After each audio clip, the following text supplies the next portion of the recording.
externalize it for me. All I have to do is to completely yield to this being within me. For he has ways and means I, on this level of my being, know not of.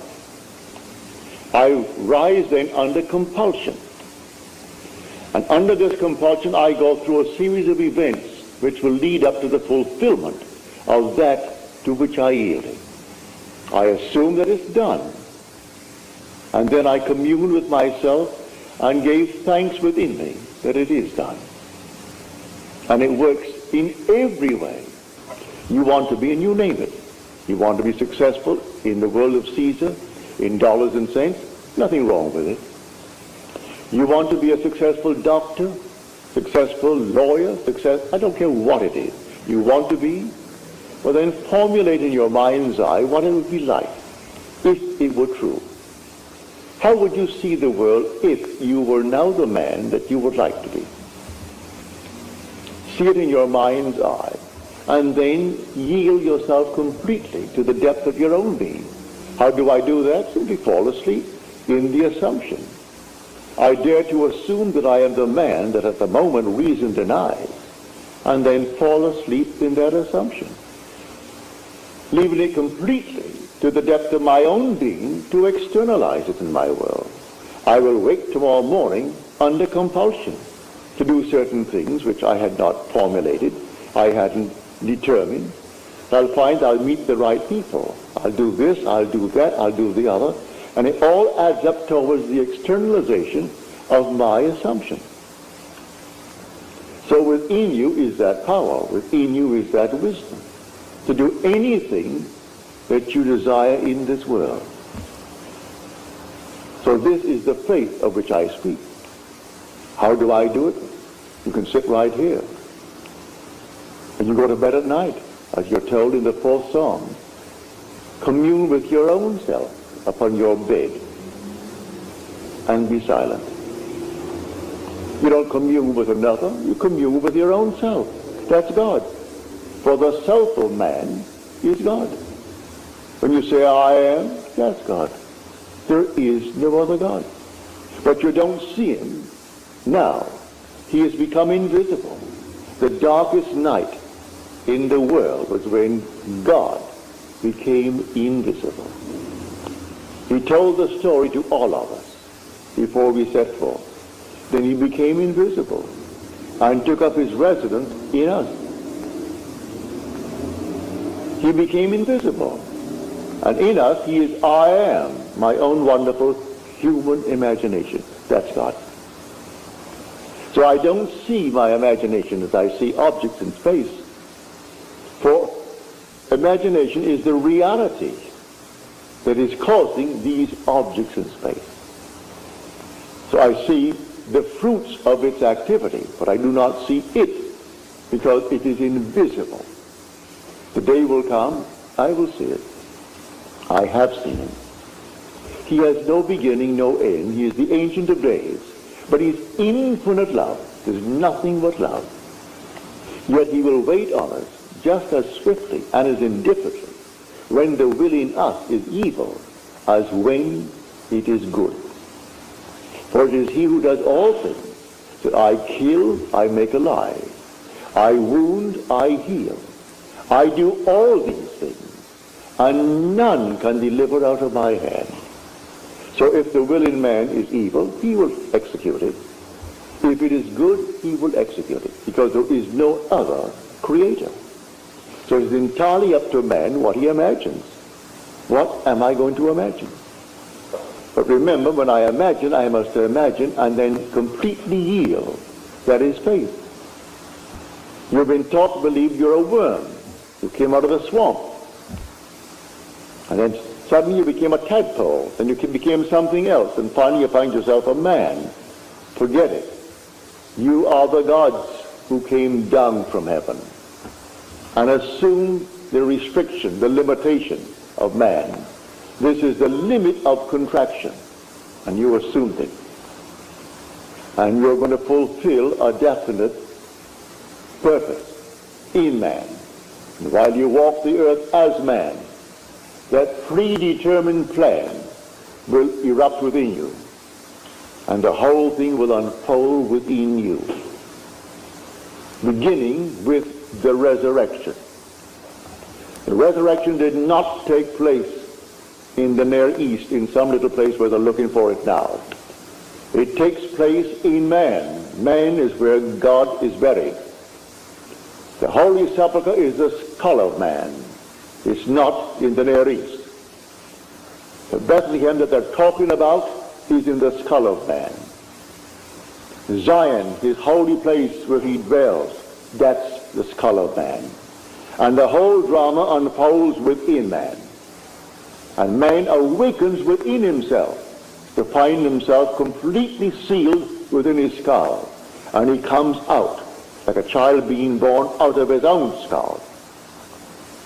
And then, a few months later, comes an explosion in his skull, and that compartment that contained the Son of God, who was his will, who was his wisdom, releases the Son.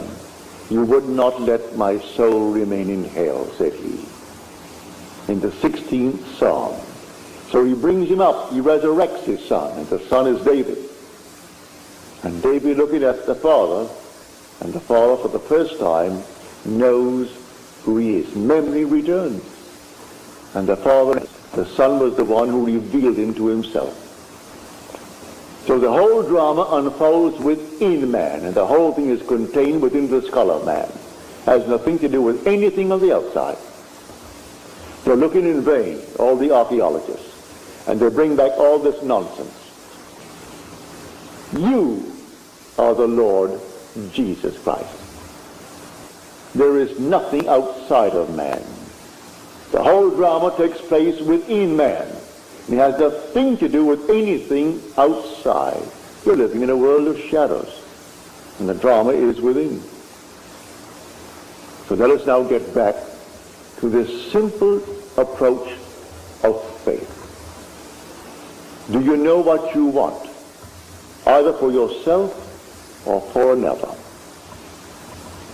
Construct a scene which would imply the fulfillment of your dream. Just construct it. Enter into it just as though it were true. Feel what it would feel like if it were true.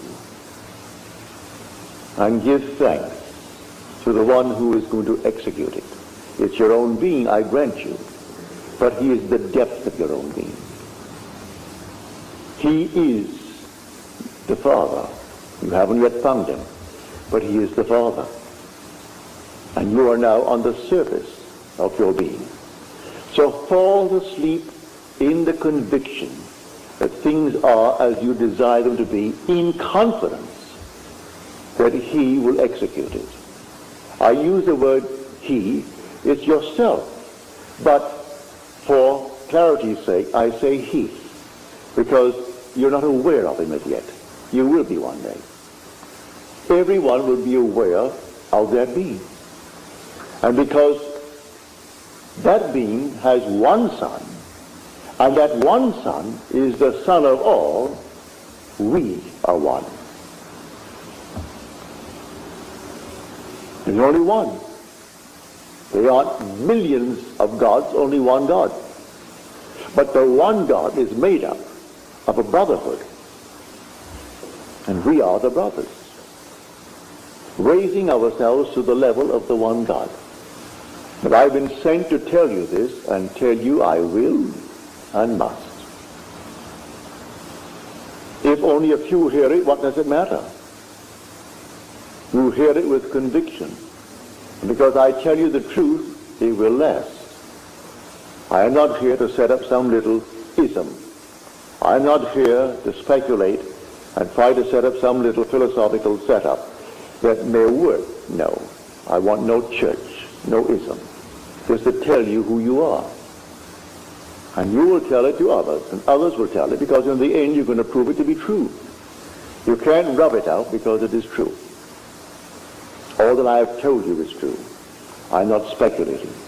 I'm not theorizing. I stood in the presence of the infinite being and his infinite love, and he embraced me. And he sent me. After he embraced me, Therefore love embraced me. Therefore guided by love. We became one body. People are misled morning, noon, and night by so-called holy men. Forget it. Man comes to you telling you he's a holy person, turn around and start running. All these holy fellows, they just simply meet you and meet another crowd, and next thing they do, they run to the bank with what was in your pocket. Picked up one fellow here, he's flying off to Switzerland. He was in Spain after having collected a fortune. They found $300,000 on him. And he was at the Maharishi that came up through this country. It wasn't the Maharishi, it was his secretary running off to Switzerland, where you'd put it into your Swiss bank. And all the people fall for it morning, noon, and night. And so if you're taken over, you hate to hear it, because people hate to know that others know they were beguiled. And so those who gave their fortunes to him, $500 to teach them how to meditate about the nonsense in the world. Teach you how to meditate? It's just a simple, simple thing. You don't meditate on your navel. You don't meditate on any of these things whatsoever. You know what you want? What would the feeling be like if it were true? What would it be like? Assume the feeling of the wish fulfilled. Well, anyone can do that. A child can do that. What would it be like if it were true? That's meditating. Now yield completely. And the being within you will take that and externalize it for you. Meditating on your Kundalini fire and all this nonsense. Has nothing to do with it. I'm going into so-called diets. Diets will not commit you or commend you to God. He gave you a palate, didn't he? Or then exercise the palate too. And so I'm going to go on a certain diet. A friend of mine went on the diet of things that you should only feed parrots. Well, she isn't a parrot. Eating pumpkin seeds, eating all these things. If you really enjoy them, but don't tell me that you really enjoy them. Of course, you could acquire a taste for anything. I don't say you can't. But exercise that God-given gift. It's a palate. And simply enjoy it. So, to come down to the night's message on faith. By faith, the worlds were created by the Word of God. Faith does not give reality to the unseen things. Faith is loyalty to unseen reality. For this thing exists. All things exist.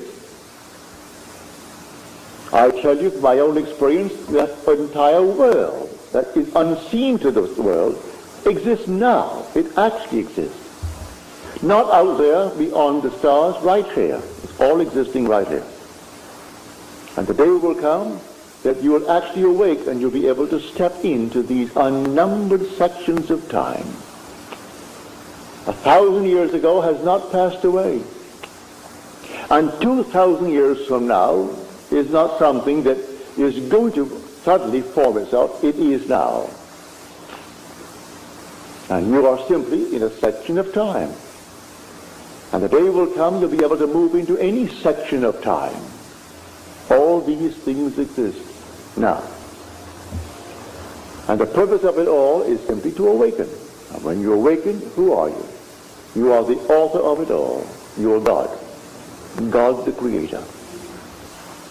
But to come back to our wonderful approach tonight. You want a better job? You want more money? You want this? You want that? Don't be ashamed of it. Who gave you the urge? The Father did. You have the desire. It came from the depths of your own being. So He can execute it. He only asks you to have faith. Faith in what? Faith in Him. Have faith in God. All right. Where is He? He is my own wonderful human imagination. I cannot see the fulfillment now, but He will do it. Well, now, assume that I am already the man that I want to be, and yield completely to that assumption, and fall asleep. Just completely fall asleep and completely forget it. A lady who was here tonight, she called me up on the phone here just a few days ago and asked something of me. I will not tell you, it's too personal. But she asked me to please care for a certain thing. It's so simple. I sat in my chair after I spoke to her on the phone and heard her tell me. Well, she came back tonight and told me that it has happened. She is here, she's seated here tonight. Drove all the way in from San Bernardino to tell me this story. And it simply worked. What did I do? It didn't cost me anything. Cost you nothing. What does it cost anyone to have faith in God? Why put a price on it? Why charge anyone? It costs nothing.